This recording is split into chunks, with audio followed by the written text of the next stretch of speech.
Bonsoir à tous, c'est toujours un plaisir de vous retrouver sur Tri TV, la télévision interactive. Comme chaque lundi et vendredi, c'est le sport qui prend le dessus.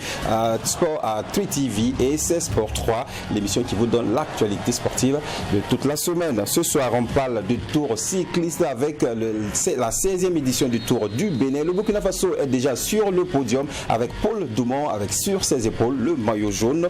On parlera également de la 29e journée du Faso Foot. Beaucoup de matchs à diffuser ce soir, bien sûr, avec nos décodeurs sur ce plateau. Il y a Ibé Cabré. Bonsoir. Bonsoir Assami, bonsoir à tous. Bonsoir Adama Salambere. Bonsoir Assami, bonsoir à tous. Et dans cette émission, on parlera également de la rencontre des hommes détenus, la rencontre des frères d'armes. Et pour inviter, on a ce soir Antoine Ilboudo, c'est l'entraîneur adjoint de l'USFA. Bonsoir coach. Bonsoir Assami, bonsoir à tous. Merci de répondre à notre invitation. Ravi d'être des vôtres. Merci beaucoup coach. Voilà, on se retrouve juste après cette virgule.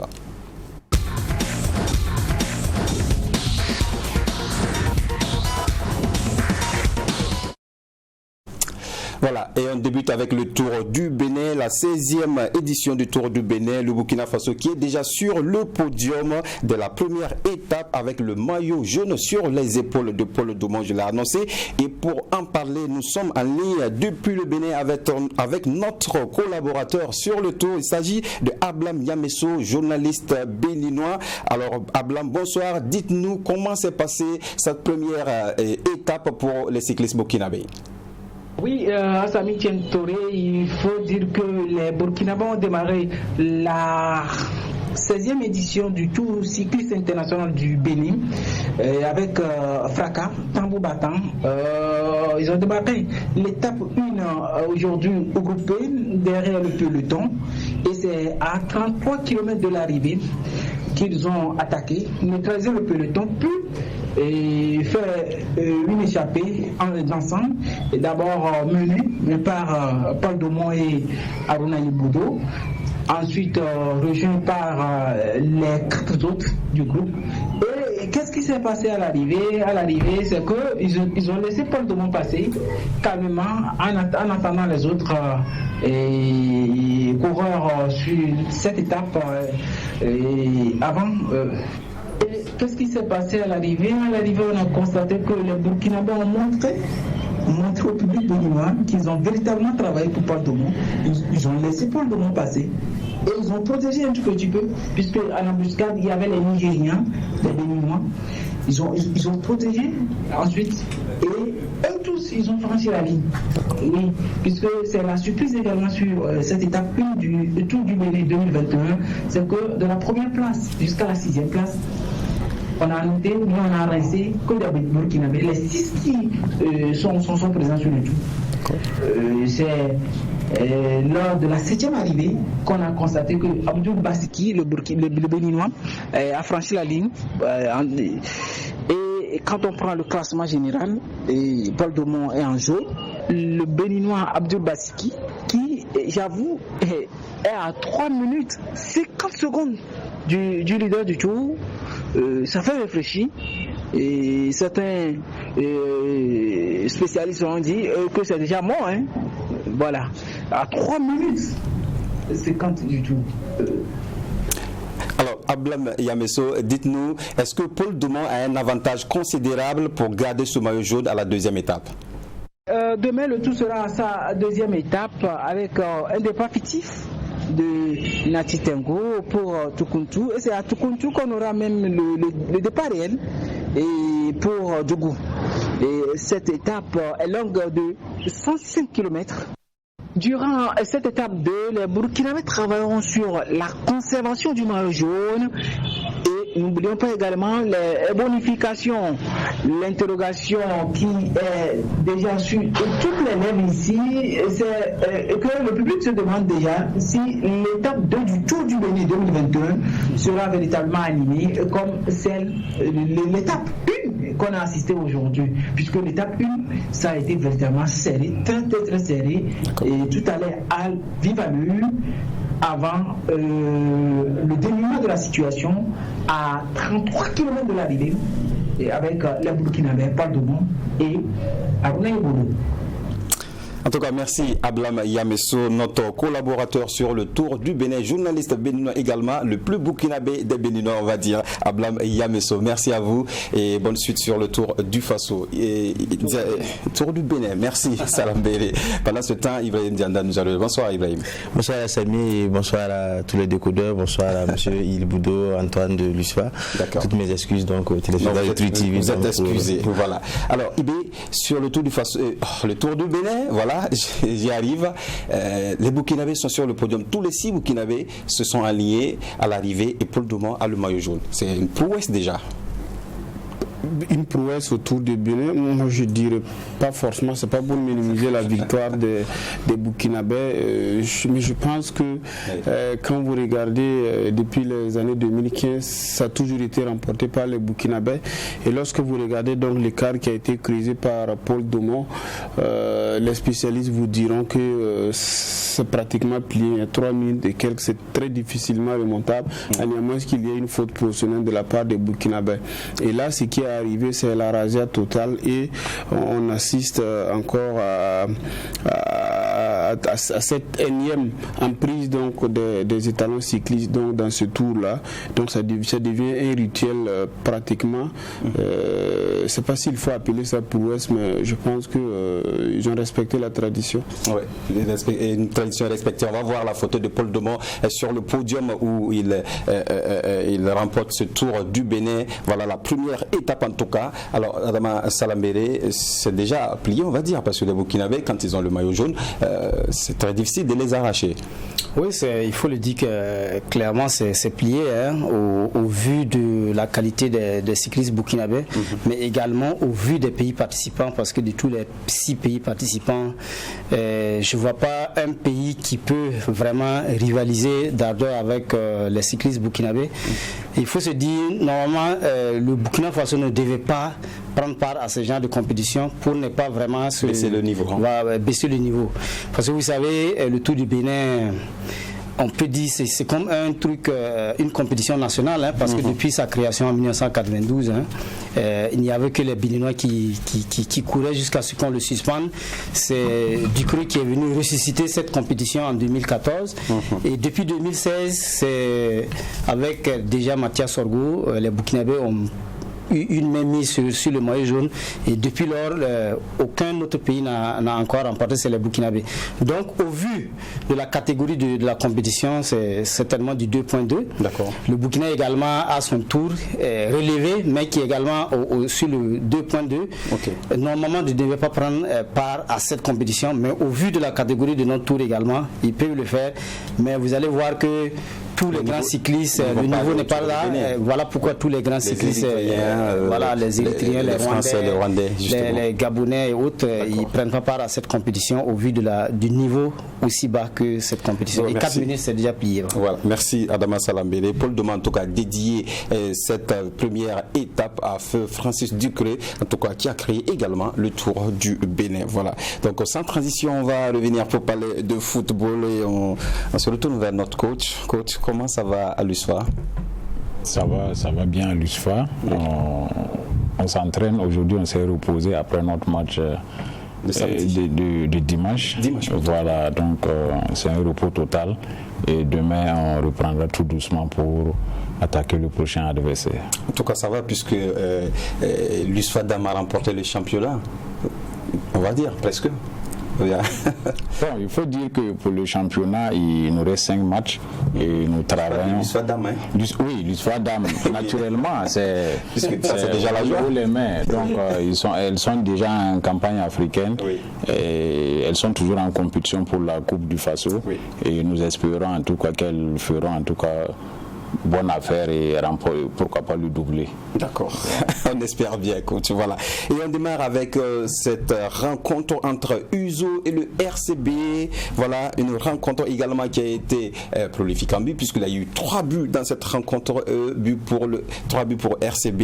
Une rencontre, en tout cas, on va dire, presque à sens unique, puisque c'est le RCB qui donne tout un corner d'abord de Ahmed Ouedraogo et la tête de Sidiki Diasso qui ne donne rien, Ibé. Oui, Le corner était rentrant et la tête piquée, malheureusement ou heureusement, puisque le défenseur donc était sur les lignes de but et a pu sauver donc les meubles.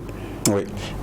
Un sauvetage en tout cas qu'il fallait faire, puisque en ce moment le RCB mettait les bouchées doubles pour ouvrir la marque. On va voir ce débordement de Karamoko Bamba et à la réception Issoufou Zonon pour le but de l'ouverture de la marque. Oui, belle chevauchée de l'international junior burkinabé Karamoko Bamba et à la réception Issoufou Zonon qui est parti donc pour être l'homme fort de cette deuxième partie donc du RCB qui va inscrire ce but pour les siens. Le RCB qui a été intenable dans cette rencontre en tout cas pour atomiser cette équipe de l'USO qui se cherche en ce moment pour revenir à la marque. En seconde période, on voit encore le RCB avec Yves Junior Koutiaba qui là c'est Junior Diabaté. Junior Diabaté plutôt. Voilà, pour marquer ce troisième but. Oui, l'appel a été tranchant et le passeur également aussi a eu le nez creux donc pour aller voir la déviation extraordinaire et là il était en face, donc surtout face à face au gardien. Oui. Et généralement donc les grands attaquants ils ne louent pas donc ces genres d'occasions et ça fait 3-0 pour 2-0 pour le moment. Voilà, un but de Junior Diabaté et là le doublé de Issoufou Zonon en fin de partie pour le RCB. Là tout était il y avait quand même la débandade au cœur de la défense de l'USO. Il n'arrive pas à se dégager, c'est mal renvoyé d'ailleurs et Zonou donc qui était au point de pénalty donc ne s'est pas loupé. Oui. Et il va envoyer donc ce ballon au fond des filets. Score final dans cette rencontre 3-0. L'USO qui n'a pratiquement pas eu une occasion franche, 2 buts, donc une énième défaite en tout cas qui va peut-être enfoncer encore cette équipe de l'USO. Dianda, comment vous pouvez analyser cette rencontre? Non, je vois que c'est une rencontre, certes, on dirait que peut-être il y avait une grande suprématie du RCB, mais il y avait également un non-match de la part donc, de l'USO. Quand on voit un peu ces cadeaux, je dirais, tous ces 3 buts donc, sur des mauvais aliments de la défense, vous ne pouvez pas être donc un supporter de l'USO et puis ne pas avoir vraiment mal au cœur après ce match. Donc c'est vrai que quand l'équipe est en baisse de forme, on cherche à remonter, mais quand on tombe les armes à la main, on comprend encore, mais quand vous faites ce genre de match-là, c'est vraiment pas simple. Et quand vous tombez sur une équipe comme le RCB qui est en train de monter en puissance depuis donc, le retour, donc cette phase retour, oui. Vous ne pouvez donc qu'encaisser 3 buts. Malheureusement, ils sont en train de s'enfoncer plus vers. Ils font partie des clients sérieux donc, pour ces 4-là qui vont donc répartir en division inférieure. Oui. Bon, c'est dommage que c'est une nation grand club puisse aller, mais c'est également la loi du football. C'est comme ça. On va écouter Brahma Traoré avant de revenir sur ce plateau. Brahma Traoré qui s'est exprimé. On ne me permet pas de soigner le classement parce que tu sais, on était quand même distancé de 5 à 7 points. Donc on attend de voir, mais ça nous permet en tout cas de maintenir le cap. Parce qu'il reste encore 5 journées, donc nous allons dérouler, nous allons tout donner et voir après ce que ça va donner. Mais tout de suite, ça ne change rien, nous allons rester 5e. Bon, depuis le début de la saison, nous avons toujours été dans notre philosophie de jeu. C'est un projet pour nous, un projet de jeu. Donc les enfants assimilent ça très bien, mais nous sommes presque à la fin de la saison. Donc on ne fait que bien jouer. Bon, on n'a pas eu de chance lors de certains matchs, mais quand même l'équipe joue très bien. Nous gagnons des occasions qui sont vendangées. Bon, je pense que le Racing reste le Racing. C'est d'abord le beau football, le beau jeu, et puis la victoire après. Voilà, Brahma Traoré, entraîneur du RCB. Le RCB actuellement qui est intenable puisque elle aligne la victoire. C'est la seule équipe lors des phases retour qui n'a pas encore perdu, si j'ai bonne mémoire. Elle allie quand même les belles performances. Et là par moment avec des scores fleuves, l'USO en a été victime. Cette fois-ci c'est l'USO, mais c'est pour vous dire aussi l'état d'esprit dans lequel le RCB se trouve actuellement. C'est une équipe qui en veut gros et vous voyez donc que ça fait très attention donc, au classement. Il regrette de n'avoir pas été à la hauteur d'un certain nombre de matchs qui auraient pu aujourd'hui donc soigner leur classement en en première division, mais qu'à cela ne tienne, c'est quand même une équipe donc, qui fait son petit bonhomme de semaine, qui s'est réveillée tardivement, mais qui véritablement se montre très tranchant donc, dans cette deuxième partie du championnat. Voilà, le RCB en tout cas, qui reste encore 5 matchs pour espérer être leader dans ce championnat, mais lui soit aussi qui tient le coup. Alors coach... Je vais placer peut-être un mot avant que... Allez-y. Voilà, non, excusez de cette interruption, mais il fallait que je place quelque chose, parce que quand moi je regarde l'ISO jouer, c'est comme si vraiment l'ISO a perdu son identité de jeu lorsque Mourinho était là. C'est comme si à l'arrivée de Souleymane, il a voulu peut-être tout recommencer, genre comme les pré-saisons où les équipes se préparent pour entrer en compétition de la première division. Moi, je sens que les joueurs sont un peu désorientés, l'équipe n'a pas son identité de jeu, à tel enseigne que l'organisation est vraiment difficile, et si c'est vraiment le cas, c'est vraiment dommage. Non, je suis d'accord avec toi, c'est une équipe complètement à la rue, parce que on a voulu créer l'électrochoc en faisant partie Moussa Ouedraogo, et depuis le départ de Moussa Ouedraogo, l'Ijo n'a pris que 2 points, et ça c'est suffisamment scandaleux. Ah oui, il faut le dire. Merci Salambéré, c'était utile. Voilà. Je disais tantôt, voilà, l'USFA également qui court vers le titre. En début de saison, vous avez signalé que l'objectif de l'USFA c'est le titre. Est-ce que vous êtes toujours dans le même objectif, coach? Bon, peut-être pour rectifier, nous avons dit en début de saison qu'il fallait en tout cas faire partir du podium. Si toutefois nous arrivons à avoir le haut du tableau, tant mieux. Mais pour le moment, nous prenons match par match, il nous reste 5 matchs, nous travaillons à avoir le maximum de points. Voilà, si cela nous permet d'être dans le podium ou carrément sur le podium, donc tant mieux alors pour nous. À ce stade du championnat, coach, il n'y a plus que... On essaie de jouer les matchs par match, hein, c'est 5 journées, donc maintenant il faut viser. 5 journées, il faut prendre match par match pour pouvoir engranger le maximum de points. Le prochain adversaire, c'est la SEC de Koudgou, ensuite l'USO, donc on essaiera de prendre en tout cas le maximum possible. Voilà, et maintenant, si... avec beaucoup d'assurance. Non, pas beaucoup, avec beaucoup de sourire à l'intérieur, parce qu'effectivement, en termes de calendrier sur le papier, ils ne sont pas les moins avantagés tout de même par rapport à tous ceux qui sont toutes les équipes qui sont bien parties pour remporter le championnat. Et finalement, votre déclaration de début de saison risque d'être effective. Théoriquement, parce que c'est ce que vous dites. Sur papier, mais sur le terrain, c'est différent. Vous voyez que même les équipes les mal classées, pour venir à bout de ces équipes, ce n'est pas simple. Vous avez vu notre match contre COSAF, notre match contre RCK, on a gagné, mais quand même, voilà, dans la douleur. Oui. C'est ça, c'est pour dire que nous allons travailler davantage match par match pour engranger le maximum de points.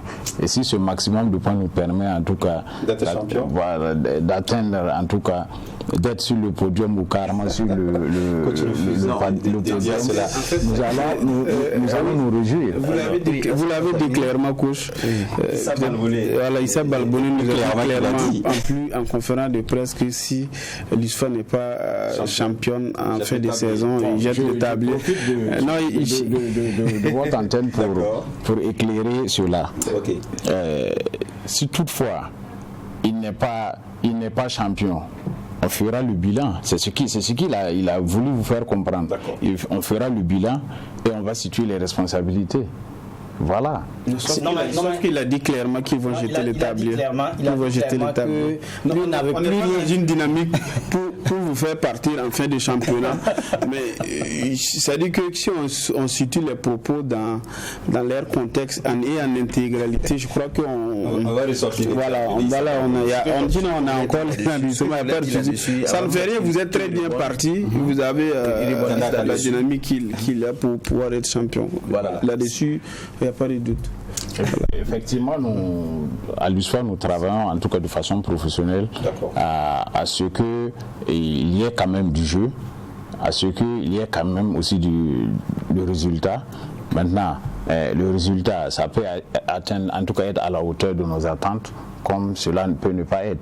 En tout cas, ici, nous travaillons de façon professionnelle pour que, en tout cas, tout se passe très bien pour nous et pour les joueurs. C'est bien dit. Dianda, avant de voir le résumé du match AS Douanes USFA. Non, je dirais félicitations déjà pour le risque pris en termes de communication, parce que c'est vous mettre un peu, je dirais, la tête entre un peu les aiguilles, parce que c'est difficile quand vous dites ben voilà, en début de saison, quand vous parlez de vous de façon générale, le staff, mais ici non, on parle de monsieur Issa Balbonné qui a fait une déclaration. Certes, ça peut n'engager que lui, mais c'est le staff technique de façon générale. Si je ne suis pas champion en fin d'année, bon, je crois que oui, il a dit jeu. Donc ça fait que d'un côté, je peux comprendre également la position de mon voisin de gauche, parce que là, l'encadrement technique de façon générale à sa communication à faire, mais personnellement aussi, il pense qu'à l'ossature, il est arrivé avec les moyens également qu'il a eu, parce qu'il faut aussi le dire, en début de saison, beaucoup de moyens ont été mis à la disposition de ces staffs-là. Si nous ne sommes pas champions, je crois que je vais devoir partir. C'est un engagement aussi. Il y a des entraîneurs aussi comme ça qui veulent se donner une certaine identité, une certaine pointe, donc au vu de leur carrière. La reconnaissance, c'est sa façon de communiquer. Je pense qu'il va falloir souvent écouter et analyser réellement ce que la personne veut dire en disant cela. Si toutefois les responsabilités sont établies et qu'il s'avère que voilà, il a été d'une manière ou d'une autre, il pourra peut-être. Voilà, donc c'est pour vous faire comprendre que le résultat n'est pas forcément fonction seulement du voilà.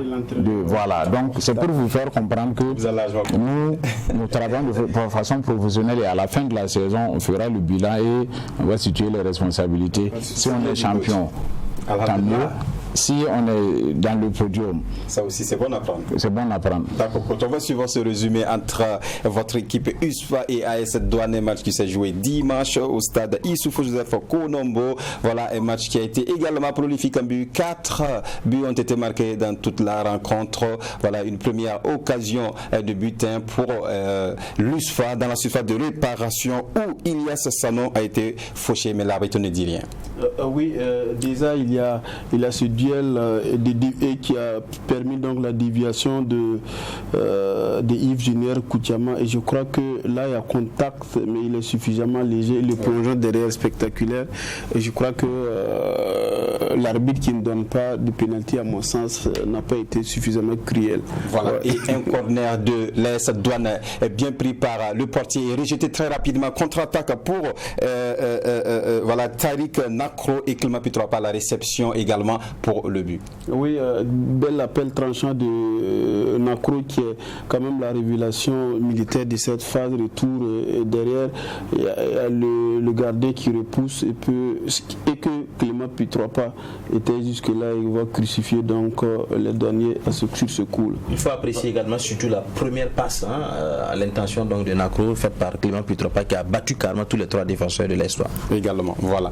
Et l'AS Douane qui ne va pas dormir et qui va pousser avec cette belle passe de Ismaïla Ouedraogo, une belle remise, et Ahmed Diomandé pour l'égalisation. Oui, c'est quand même avec une facilité déconcertante, j'ai envie de dire, et des gestes techniques donc de grande classe que l'AS Douane réussit à s'offrir donc cette belle occasion. Vous voyez la talonnade derrière et l'extérieur du pied de Salif Bagassé extraordinaire, et derrière donc l'égalisation est justifiée. Voilà, avant la pause, Assami Sansanda va s'offrir un ballon pour prendre l'avantage, mais malheureusement il est trop gourmand, et sur cette action il rate son geste. Et non, je ne pense pas qu'il soit trop gourmand, c'est l'action donc qu'il fallait à cet endroit précis, parce que déjà voilà, il prend une option, sauf qu'il rate donc sa reprise, sinon s'il avait réussi ça allait être quand même un but d'anthologie. Voilà. Et en seconde période, on va voir ces deux équipes qui reprennent tout à 0. Et une première action, c'est encore l'USFA qui se crée cette belle occasion, et Yves Junior Koutiama qui rate sa frappe. En tout cas, belle combinaison entre Nakro et Yves Junior Koutiama. Lui qui va se retrouver avec cette possibilité de frappe, malheureusement va pour l'une des rares fois louper donc le tir, et malheureusement l'USFA passe à côté donc de l'aggravation du score. L'action qui va suivre, c'est Yves qui a été fauché dans la surface de réparation. L'arbitre ne va pas tergiverser cette fois-ci. Un penalty sera accordé à cette équipe de l'USFA. Regardez, dans la surface de réparation, c'est clair et net, un penalty. Oui, là il n'y a absolument pas de débat. Le retour d'Aboubacar Ouedraogo a été mal maîtrisé, et il va fausser son vis-à-vis, en l'occurrence Yves Junior, qui Koutiama donc, qui a mérité donc ce pénalty pour l'ensemble donc de son activité au fond de l'attaque militaire. Voilà, et Rachid Dao pour le deuxième but de l'USFA. Le pénalty exécuté avec grande classe et là il va crucifier l'infortuné gardien de l'AS Douanes. Voilà, donc les militaires qui prennent l'avantage à cet instant. L'AS Douanes également qui va encore pousser avec Assavi Sansanda qui était quand même extraordinaire dans cette rencontre avec cette passe de Ibé Michael. Assavi Sansanda qui ouvre trop son pied. Oui, il a d'abord le contrôle de Ibé Michael est parfait et la remise, je crois, de Salif Bagaté et derrière la frappe de Assavi Sansanda, vous l'avez dit, il a trop ouvert son pied et il passe à côté donc du cadre des militaires. Ibé Michael qui fait une belle entrée puisque ici il trouve le penalty avec cette faute de main dans la phase de réparation de Aruna Dianda, penalty donc. Voilà, Ibé Michael donc qui va partir dans la position qu'il affectionne, il va tenter donc de centrer. Il y avait une main qui balade. Voilà, à l'image vous allez voir effectivement. Bon, je ne crois pas si c'est le premier ou c'est le deux, mais si c'est le deuxième, c'est quand même discutable. Hein. Si c'est le deuxième, je pense qu'il y a matière quand même à polémiquer. Et derrière, ça permet à l'AS Douanes donc de revenir au score. Tant pis pour l'USFA et tant mieux pour l'AS Douanes. L'arbitre, c'était très difficile pour lui de juger parce que Assavi Sansanda pour le deuxième. La main, même si c'était collé, quand même arrive à détourner le ballon et lui qui étant donc derrière. Et là, on n'a pas l'impression que c'est sur la main, c'est la réalisation nous permet. On va revenir un peu sur cette faute, puisque la main était collée. Vous allez voir, Ibrahim Dianda, la réalisation va nous permettre de revoir cette occasion de but. Vous allez voir, regardez, c'est peut-être sur le pôle, mais c'est quand même discutable. Quand même très très discutable. C'est sur le bras là, ça détourne un peu. L'arbitre était masqué, donc pour lui c'est la main. Il n'a pas plus de risque. Peut-être si on avait beaucoup plus de moyens techniques, on pourrait mieux comprendre. Suffisamment discutable, je pense que c'est sévère à mon sens. Oui. Voilà, donc dans l'ensemble, 2 buts partout pour ces deux rencontres entre AS Douanes et USFA. Coach, dans cette rencontre, comment vous avez vécu cette rencontre? Quelle était la sensation de voir que votre équipe qui prend l'avantage à chaque fois se retrouve rattrapée? Bon, il faut dire qu'il fallait, coûte que coûte, dans la préparation de ce match, il fallait marquer le maximum possible. Si vous vous rappelez, en phase aller, on s'est séparés à 0-0-0. Donc dans la préparation de match, si vous remarquez, toutes les deux équipes offensivement étaient nettement mieux organisées qu'au plan défensif. Maintenant, c'est normal. Au courant de la semaine, c'est difficile de préparer de façon équitable, comme j'allais dire, les deux phases voilà, c'est difficile. Si vous remarquez, tout le monde offensivement c'était mieux élaboré, et par moment le regroupement défensif et autres. Donc on arrive à marquer, on se crée pas mal d'occasions. Si toutefois on allait marquer plus, on allait avoir plus de 4 buts dans ce match. Exactement. Donc c'était l'organisation défensive qui a pêché. Maintenant, bon, je ne dirais pas que c'est logique. C'est logique parce que là où vous mettez plus l'accent, normalement, ça doit ressortir plus dans le match. Nous avons eu 2 buts, on pouvait avoir mieux que ça. Si toutefois on a pu, en tout cas, exploiter correctement nos situations, nos actions, donc on pouvait avoir mieux que ça. Oui. Maintenant, c'est que nous avons pu dérouler notre match, nous avons pu, en tout cas, voir ce que nous avons travaillé à l'entraînement. C'est ça, à notre sens, qui nous réjouit. Les occasions, on en a eu. Si vous regardez les combinaisons entre Tariq, Pitorapa, Yves, ou entre Pitorapa, Tariq, ça s'est travaillé à l'entraînement, c'est revenu au match, on a pu marquer les buts, chapeau à eux. Donc, continuons le travail. Tariq Nakro, c'est la révélation de l'USFA dans cette deuxième partie du championnat. Oui. Comment vous voyez la prestation de ce jeune joueur de moins de 17 ans? Très bien. C'est vrai qu'on ne peut pas dire que c'est parfait, mais il y a autre chose, en tout cas du travail encore à faire. Oui. Il faut savoir que il fait partie de la cuvée UFOA B U17. Exactement. Voilà, donc quand il est revenu, bon, il suivait correctement les entraînements. Bon, et au moment venu, on l'a mis quelques minutes pour qu'il prenne en tout cas la température, et le jour du match contre l'AS Police, qu'il a fait son apparition, son baptême de feu. Oui. Dieu merci, il a réussi. Nous, en tout cas, nous espérons qu'il va continuer ainsi, et c'est au bonheur du football burkinabé. D'autant plus que c'est le plus jeune joueur du championnat, et il a failli même avoir son premier but contre l'AS Douanes. On aurait souhaité cela pour Tariq, en tout cas pour le relancer encore, pour le motiver davantage dans le championnat. Alors après la 29e journée, vous totalisez 13 victoires, 10 matchs nuls et 5 défaites. Est-ce une statistique reluisante pour vous? Reluisant, je ne dirais pas cela, mais on pouvait faire mieux. Okay. On pouvait faire mieux. Si on avait, j'allais dire, au lieu de, si on avait seulement une seule défaite, on pouvait dire que c'est reluisant. Jusqu'à 5 défaites. Bon, on ne pense pas que ce soit. En phase aller, on a eu seulement 2 défaites. En phase retour, on a eu 3 défaites. Ça, c'est ça qui n'est pas bien. Mais je pense que nous travaillons davantage à recoller, en tout cas, ceux qui sont devant, pour espérer au sprint final, en tout cas, avoir quelque chose dans ce championnat. En tout cas, vous n'êtes pas loin, coach. Il n'y a que l'AS Sonavel qui est devant vous.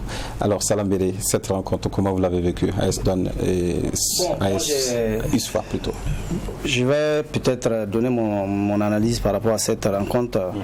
Et peut-être féliciter même l'USFA par rapport à la discipline tactique que moi j'ai vraiment constatée. Parce que l'USFA est parvenu quand même à mettre toujours l'AS Douanes dans la réaction. Toujours mener et amener l'AS Douanes à courir derrière l'égalisation pour... et je félicite l'encadrement. Pourquoi?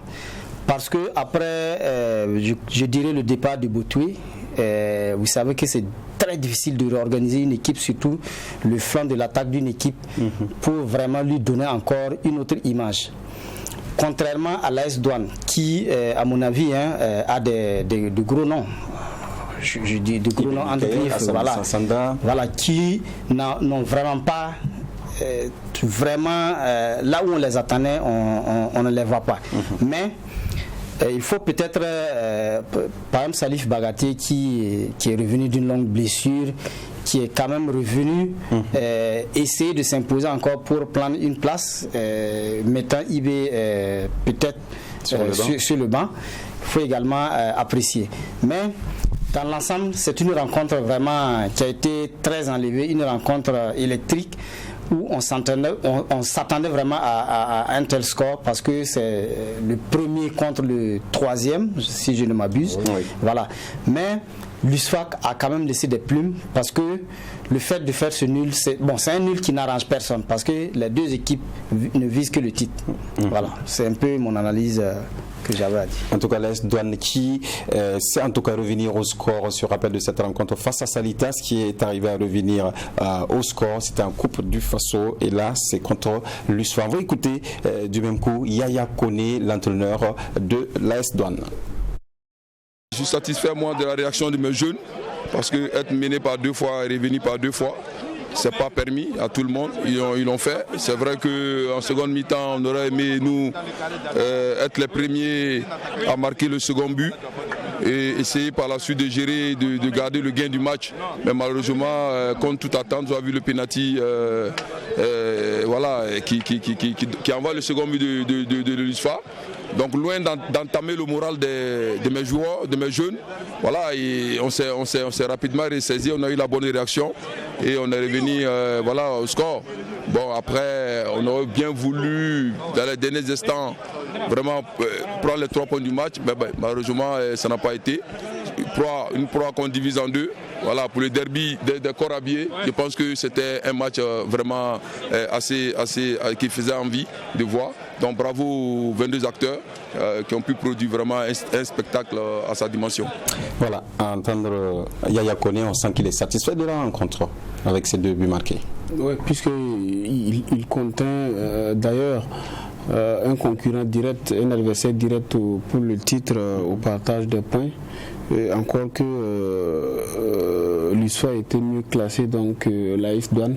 Donc il fallait d'abord arrêter l'hémorragie parce qu'ils sortent quand même d'un scénario d'illusion, j'ai envie de dire en Coupe du Faso, la défaite face à Tema Boquin, il fallait se relever, sauf qu'en face c'était l'USFA et arriver quand même à faire, à ne pas perdre face à un prétendant très sérieux au titre.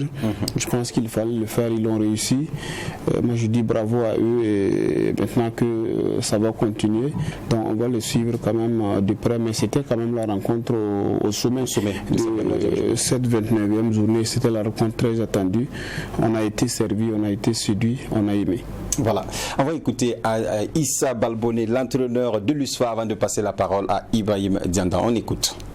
Je pense que sur le plan jeu, vraiment je suis satisfait de mes poulains, mais le score, bon, on devait avoir plus que ça, mais malheureusement le football a décidé autrement et je vais les prendre les 1 point.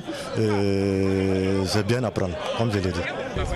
Bon, je pense que c'est un championnat, on va toujours travailler pour relever encore ces défis-là. Et je pense que peut-être que les autres vont trébucher aussi la journée suivante. Et comme j'ai dit, nous allons travailler pour remonter. Voilà, Issa Balboné compte en tout cas travailler pour revenir. Ibrahim Dianda. Non, oui, c'est ce qu'il a dit, c'est vrai, mais c'est vrai que quand vous étiez donc leader et avec ces nuls, vous perdez déjà la place de leader parce que l'autre concurrent direct a gagné. Vous faites une mauvaise affaire, mais l'essentiel c'est de sauver un peu parce que là, si vous perdez et le troisième nul gagnait, ça dit que ça remonte à votre niveau et ça c'est très dangereux. À ce moment, donc vous tenez un peu à l'écart. Deuxième aspect, c'est surtout le jeu produit. Pour être sincère, c'est un jeu vraiment d'un niveau exceptionnel et ça tout le monde le reconnaît, chaque entraîneur reconnaît un peu la qualité produite donc par son adversaire et c'est le public burkinabé ici qui en soit bénéficiaire, donc je crois que c'est assez encourageant. Il reste quelques matchs pour le championnat, nous espérons bien sûr que l'enjeu ne va pas prendre le dessus pour empiéter le niveau de jeu tant apprécié par les acteurs du football et que ça va donc continuer dans ce sens. Sinon c'est dit félicitations aux 22 acteurs comme Yaya Kone l'a dit, l'USFA qui est arrivé quand même à mener au score 2 fois, qui est revenu, mais je crois qu'il faut également travailler à corriger certaines choses parce qu'on a vu avec le match contre COSAF, je crois qu'ils ont gagné 1-0, mais derrière c'était pas trop fameux parce que serait peut-être parce que c'est COSAF qu'ils ne croyaient pas trop, sinon ils auraient donc su donner une douche froide aux amis de l'USFA. D'accord, bien entendu, bien compris Ibrahim Dianda. On va poursuivre avec cette rencontre entre l'AS Sonabel et l'EFO, une rencontre qui a été émaillée d'un incident. On va voir le résumé de cette rencontre, voilà, entre électriciens et stylistes. Une première action pour les électriciens. Je me retrouve avec ce but, ce 17e but de Mohamed Lamine Ouattara Ibi. Oui, Pierre Claver Kendabiogo à l'intérieur de la surface de réparation qui a eu le loisir de s'offrir donc des passements de jambes, vous voyez. Donc déjà le contrôle dans le sens du jeu. Donc voilà, il faut faire des passements devant le capitaine non pas le capitaine Abdoulaye Zongo de l'EFO. Vous voyez donc les retournées acrobatiques de Mohamed Lamine Ouattara. Lui c'est un renard de surface, il adore ces situations et il en a profité donc pour augmenter son compteur de but. Et en seconde période, c'est sur cette action que tout va basculer au désordre puisque l'Étoile filante de Ouagadougou réclame un pénalty dans la surface de réparation. Regardez sur cette action où le ballon n'a pas heurté la main du défenseur de l'AS Sonabel, mais l'arbitre ne dit rien. Alors, il y a peut-être main, il y a main, l'arbitre Belem qui n'était pas loin de l'action. Vous voyez ici, vous savez que dans les nouvelles règles de pénalty, si le ballon touche une autre partie du corps avant de toucher la main, il n'y a pratiquement pas pénalty. Donc ici, l'action était évidente, ça touchait quand même les genoux du défenseur avant de toucher la main. Et l'arbitre a vu, il dit qu'il y a main, mais il n'y a pas pénalty. Et le jeu normalement devrait se poursuivre, sauf que l'Étoile filante de Ouagadougou n'a pas estimé que c'était nécessaire. On est resté donc dans la revendication. Là, on avait à la suite, c'est un but. Et on on parle ici aussi, il n'y a visiblement pas de hors-jeu, puisqu'il y a hors-jeu qui a été réclamé dans la foulée, ici il n'a pas existé. Et le Fou donc va concéder ce deuxième but, malheureusement, qui a été synonyme donc de désordre et donc d'arrêt définitif donc, du match. Voilà, vous allez voir, après ce but de l'AS Sonabel, tout va basculer au désordre, puisque c'est... il faut voir s'il y a hors-jeu, parce qu'on a remarqué peut-être avec la régie... sur ces images, on n'est pas dans la possibilité de voir, en tout cas, s'il y a hors-jeu ou pas. Parce que l'action allait très vite. Ça allait très très vite. Donc, voilà, donc on ne pouvait pas. Et à la suite, vous allez voir ces supporters qui jettent des projectiles, voilà, sur le terrain, et c'était pas vraiment très acceptable, puisque voilà, après une défaite, ce n'est pas la guerre, on ne peut pas juste le pousser. Voilà, justement, et on a dû arrêter, et l'arbitre qui est couché au sol, on va dire, un projectile. Donc il va recevoir des soins à ce niveau-là. Oui. Regardez ces images, c'est pas joli à voir. C'est quand même très honteux pour le football. On parle de professionnalisme, mais je ne pense pas que ce soit avec ces actions, ces incidents, donc on va faire du Burkina Faso. Regardez la vie, ça, de football. Sur la tête. C'est très difficile et c'est très vilain. Tout ce qu'on a pu observer et qui ont conduit. L'organisme, on le bannit dans les stades. Surtout que ces derniers temps, ça continue toujours. Ces derniers temps, on essaie de combattre quand même les différentes violences sur les terrains. La dernière en date du championnat de D2 où une équipe de D2, je crois, un joueur a frappé l'arbitre central.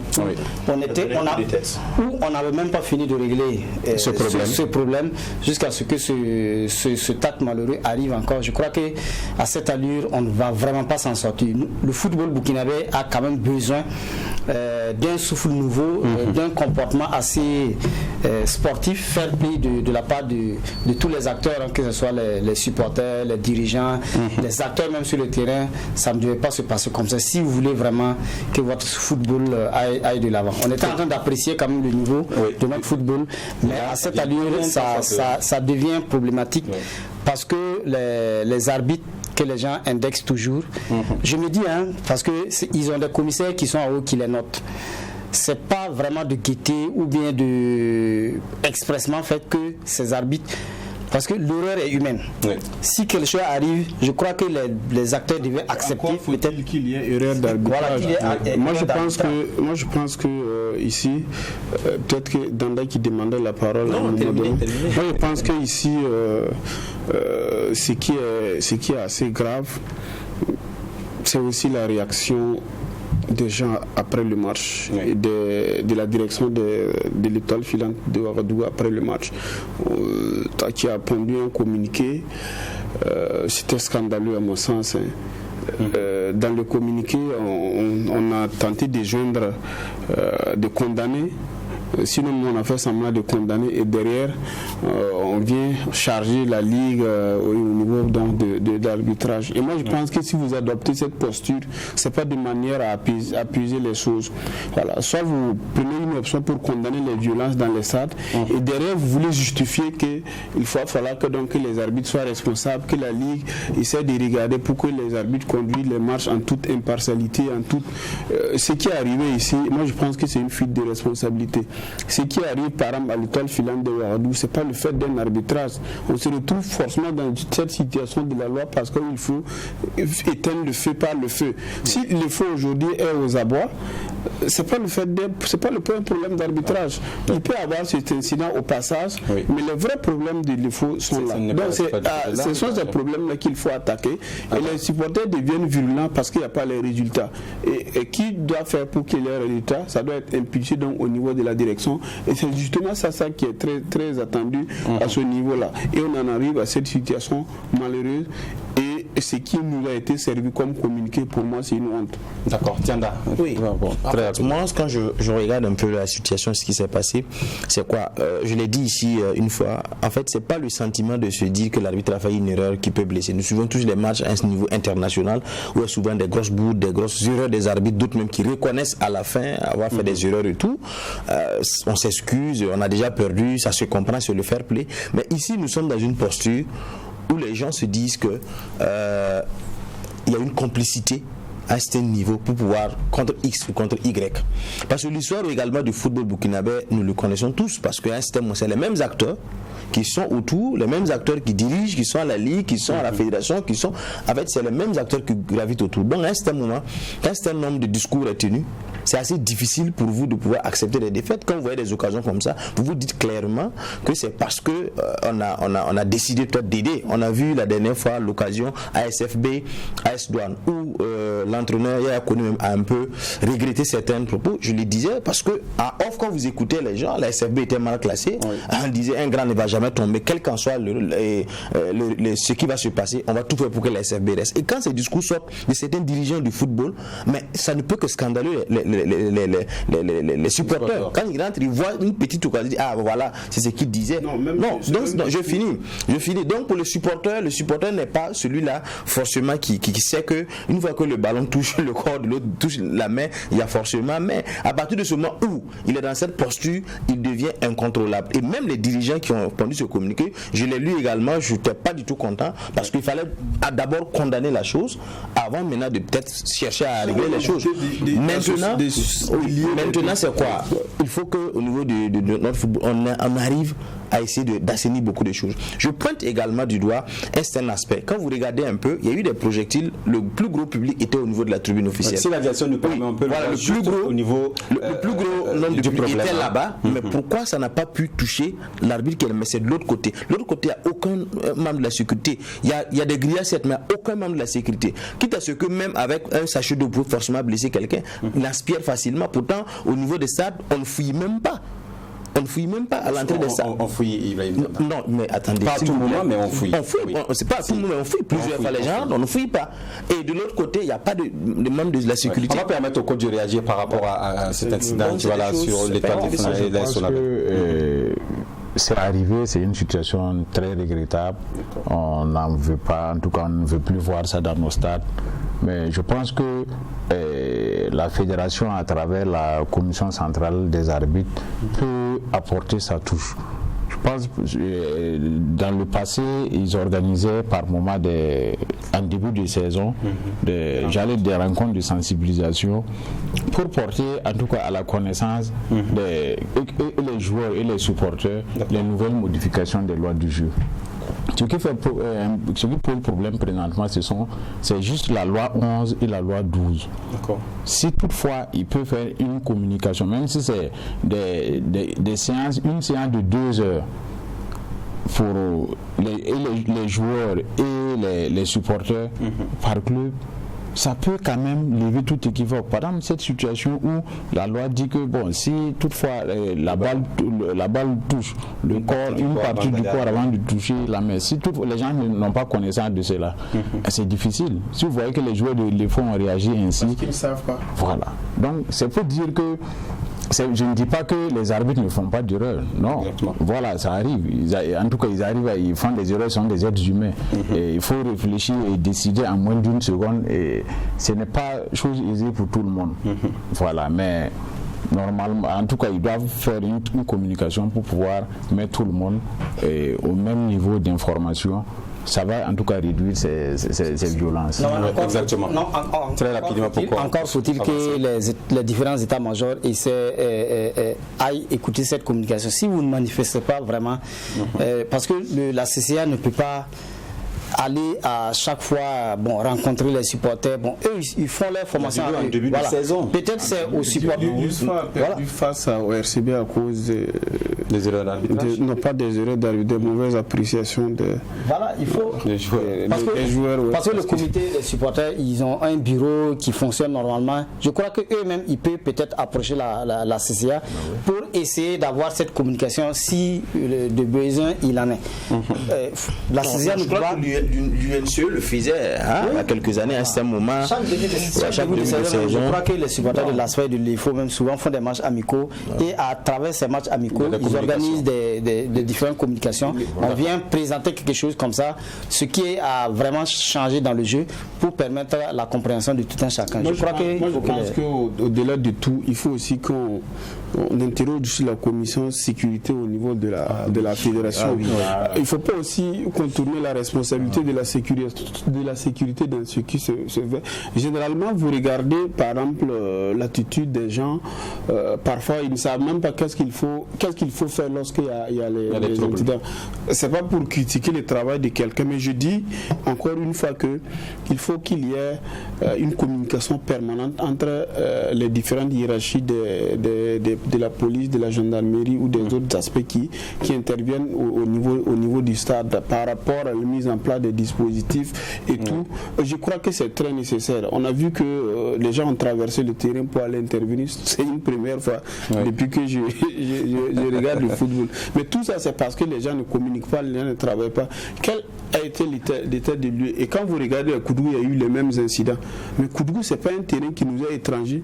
Pourquoi on n'est pas arrivé quand même à prendre les dispositions donc pour parer à tout ça? C'est pour vous dire que vers la fin, il faut que la commission sécurité passe maintenant par la case proposition donc pour améliorer afin qu'on puisse terminer donc le championnat en beauté. Avec des matchs à haut risque, vous arrivez à les identifier et pourquoi pas un officier de liaison entre la sécurité parce que généralement ils n'ont pas d'interlocuteur quand ils arrivent au stade. Voilà. Et généralement c'est peut-être le délégué du match mais qui ne s'y connaît pas. Qu'est-ce qu'il faut faire? Mais je crois qu'au niveau de la commission sécurité, il faut travailler davantage. C'est qu'il y ait une communication permanente pour qu'on résolve la situation de façon pérenne, mais pas de façon conjoncturelle. D'accord, bien entendu. En tout cas, ce match a été interrompu. L'AS Sonabel menait 2-0. On attendait de voir la décision de la Ligue professionnelle de football s'il faut terminer ce match ou de donner directement la victoire à l'AS Sonabel qui menait déjà 2-0. Et on continue dans cette émission, mais là on va vous faire suivre l'interview de Lagui Coulibaly qui était vraiment remonté contre ses joueurs après la défaite Salitas contre COSAF 1-0. Suivez cette interview. Comment dirais-je enfin, comme on dit que moi je parle très mauvais, je vais me taire. C'est mieux, parce que ça ne s'explique pas. On ne peut pas expliquer ça. Des joueurs qui jouent, on dirait qu'ils ne peuvent pas jouer. On trouve que c'est des joueurs qui... Non, c'est pas possible. Mais pourquoi vous n'avez pas peut-être vu ça un peu tout, revoir la Omar Kabouri qui en a raté? C'est pas trop. Mais c'est des éléments qu'on les fait confiance, même quand même. Depuis la première mi-temps, c'est un match qu'on devrait terminer. Mais ils n'ont pas été efficaces. Le football, c'est ça, c'est l'efficacité et l'envie. Si on a envie, on a l'efficacité, il n'y a pas de problème. Là, vous jouez, on dirait que... Excusez-moi, vraiment. Excusez-moi. D'accord. IB pour Salitas et visiblement le coach est remonté. Oui, mais ça n'exclut pas sa responsabilité aussi parce qu'on suit l'évolution de cette équipe de Salitas. Mais je crois qu'à un moment donné, il va falloir aussi créer l'électrochoc. Je ne sais pas qu'est-ce qu'il faut faire, mais il faut changer quelque chose forcément pour que cette équipe de Salitas... Qu'est-ce que vous faites pour que les joueurs se retrouvent? Parce qu'il leur faut un psychologue peut-être ou un truc comme ça. Répondre un peu avant peut-être même un nouveau coach carrément, mais je pense que Salitas doit changer quelque chose. Comment on fait en ce moment de la compétition? Salitas qui revient de campagne africaine, on sent que les jambes sont lourdes, les réactions ne sont plus comme au début de la saison. Comment il faut faire? Bon, il faut savoir qu'ils étaient en campagne africaine, il y avait un certain niveau de motivation. Ils ont été éliminés. Soyez rassurés qu'ils ne peuvent plus être à ce même niveau de motivation. Et en plus de cela, le match contre l'AS Douanes, la façon qu'ils ont perdu, c'est également baisser davantage la motivation. Vous savez, l'homme, il est mental. Il est mental. Si toutefois, au plan mental, tout est réuni, soyez rassurés que tout ce que vous allez faire, ça va marcher. Donc c'est au plan mental qu'il faut travailler davantage à ce qu'ils reviennent correctement.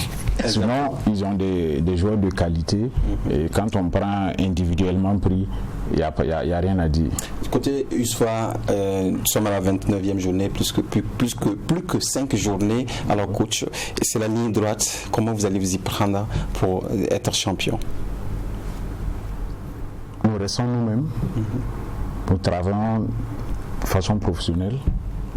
Et nous voulons en tout cas produire le jeu comme on le faisait d'habitude, donner la chance à tous les joueurs de s'exprimer, voilà, les plus méritants, et engranger le maximum de points possible. Si cela nous permettra en tout cas d'être champion, Dieu merci. Ce qui est sûr, Dieu voulant en tout cas au minimum dans le podium, nous espérons en tout cas. On vous souhaite beaucoup de chance, coach. Il n'est déjà pris par le TAS Salabéré, il n'y a plus la place pour une question. Et il y avait 2 matchs ce lundi, et même pour finir la série de matchs de la 29e journée, l'AS Police et l'ASFB qui étaient au coup de coup, donc victoire donc de l'ASFB 2-1, le RCK qui a battu Vitesse FC, Vitesse plutôt qui a battu le RCK, voilà, 1-0, voilà pour cette 29e journée. Donc les autres résultats, c'est l'USO qui a été battu par le RCB 3-0, l'EFO qui est tombé devant la Sonabel, un match en tout cas qui va être tranché d'ici là, et Majestic a fait match nul d'1 but partout face à Raïmo FC, Asfaïninga a battu l'ASEC de Koudougou sur ses installations, Royal FC a battu Léopard 1-0 et AS Douane USFA 2 buts partout. Donc voilà, vous aurez les résultats dans nos prochaines émissions, mais retenez que l'USFA est 2e toujours pour le moment puisque l'AS Sonabel vient d'avoir une victoire. Donc, et le tirage au sort de la Coupe du Faso également devrait se tenir ce lundi. On a attendu, on n'a pas encore ces résultats, mais la prochaine émission, on aura toutes ces informations pour vous. IB, bonsoir. Oui, merci pour l'amitié et la possibilité. Ça va vite quand même. Oui, ça va très très vite. Merci Salambéré. Merci également, c'est vraiment aller vite. Hein. Sinon, très vite, on a des trucs qui sont restés. Mais ça va. Merci Dianda. Et le grand merci, c'est au coach Antoine Ilboudo. Ça fait un plaisir. Également pour nous. On espère vous avoir encore sur ce plateau pour la coupe du champion. C'est ça? Inch'Allah. Coach, il ne veut pas dire. Voilà. Merci à vous aussi qui nous avez suivis. Merci à l'équipe de réalisation autour de Yasmine Konaté. On se retrouve vendredi avec une autre émission. D'ici là, portez-vous bien. Au revoir.